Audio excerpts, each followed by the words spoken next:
Saya mahasiswa dari Universitas Pembangunan Jaya, program studi manajemen. Sebelumnya terima kasih kepada narasumber kita yang telah menyediakan waktunya untuk saya interview pada siang hari ini dengan tema kepemimpinan di dalam organisasi masyarakat. Oke, langsung aja kepada narasumber kita. Dipersilakan untuk memperkenalkan dirinya terlebih dahulu dan dari organisasi mana sih? Baik, nama saya Bagas Saputra. Saya anggota Karang Taruna Kelurahan Petualang Utara. Oke, langsung aja ke pertanyaan. Yang pertama itu, bagaimana sih cara Anda mengatasi konflik yang ada di dalam tim? Kalau konflik itu kita lihat dulu konfliknya seperti apa, kita pahami dulu konfliknya. Kalau misalkan konflik kecil kayak berbeda pendapat, itu akan selalu ada. Jadi cara mengatasinya adalah kita komunikasikan dengan baik. Pertanyaan yang kedua itu, gimana sih cara Anda memberikan umpan balik kepada masyarakat?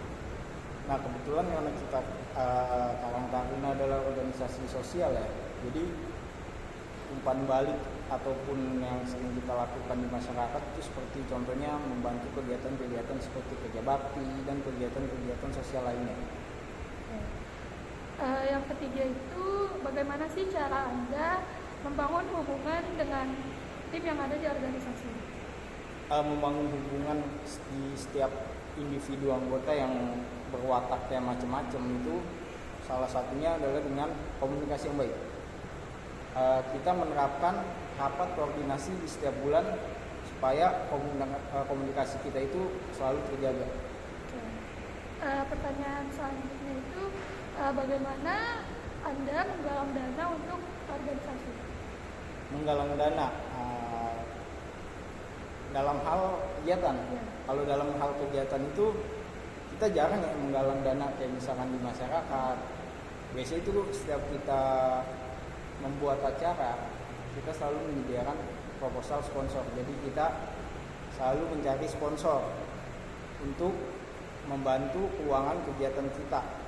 Pertanyaan selanjutnya itu, bagaimana cara Anda mempromosikan organisasi ini kepada masyarakat? Ya, cara kita memperkenalkan ya dengan kegiatan-kegiatan yang positif ya. Jadi banyak kegiatan-kegiatan kita yang kita melibatkan RT RW.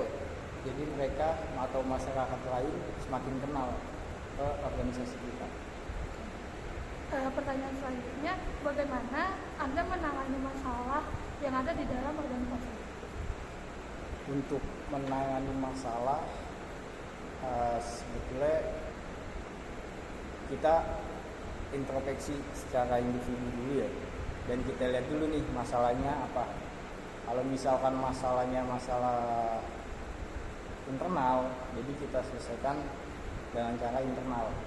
Tapi kalau misalkan ada masalah di luar atau yang melibatkan eksternal atau lingkungan, kita akan komunikasikan atau kita bicarakan dengan para tokoh masyarakat, RT dan RW dan juga stakeholder yang ada di lingkungan.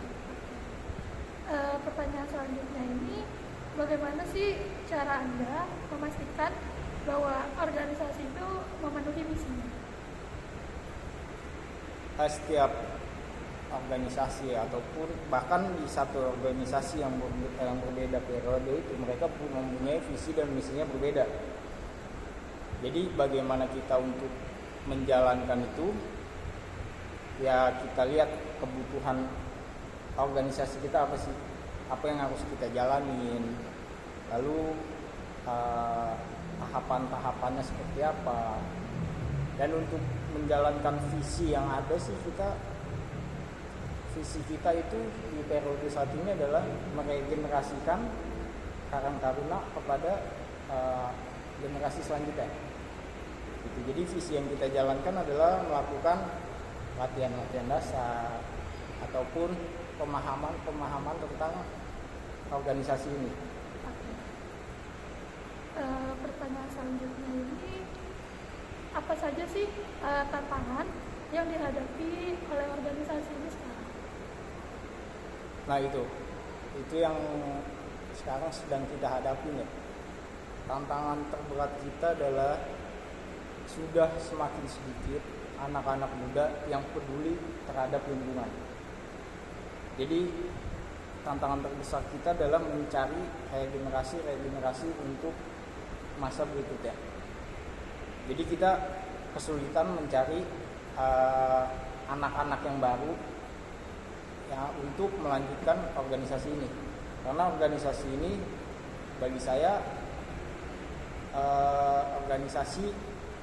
organisasi yang peduli terhadap lingkungannya ataupun kegiatan sosial yang ada di lingkungan sekitar. Nah itu salah satu kesulitan bagi kami karena semakin sedikitnya anak-anak muda sekarang yang peduli terhadap lingkungannya. Pertanyaan selanjutnya itu, bagaimana sih cara Anda memastikan kalau misalnya organisasi ini akan berkelanjutan? Untuk berlanjutnya suatu organisasi sudah pasti ya. Salah satunya adalah regenerasi. Nah itu yang sedang kita jalankan. Jadi cara menjalankan hal itu kami bekerja sama kepada semua RW untuk mengaktifkan kembali karang taruna yang ada di RW. Jadi di saat mereka sudah aktif, yang menurut kami bisa kami ajak di tingkat kelurahan, maka itu akan kami tarik.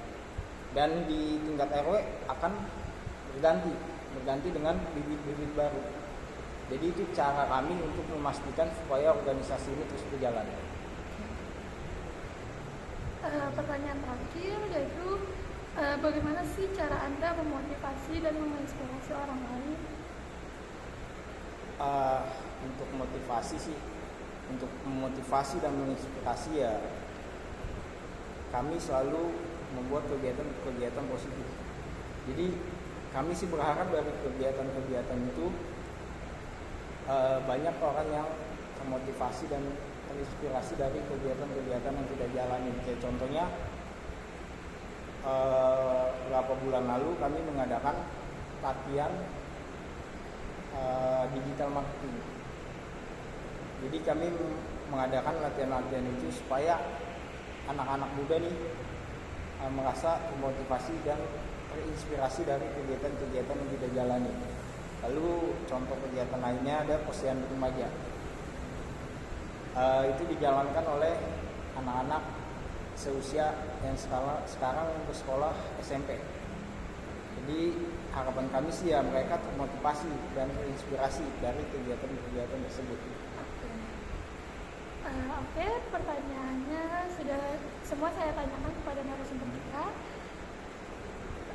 Mungkin ada nggak sih yang mau Kakak Bagas sampaikan ini kepada pemimpin-pemimpin yang akan menjalani organisasi?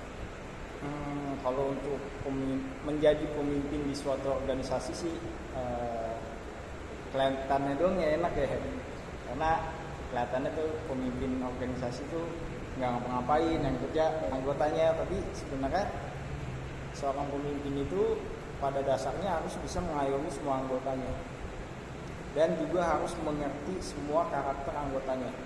Karena gini, kalau misalkan dia tidak mengerti karakteristik setiap anggotanya, maka saya yakin dia nggak akan tahu cara membawa organisasi tersebut.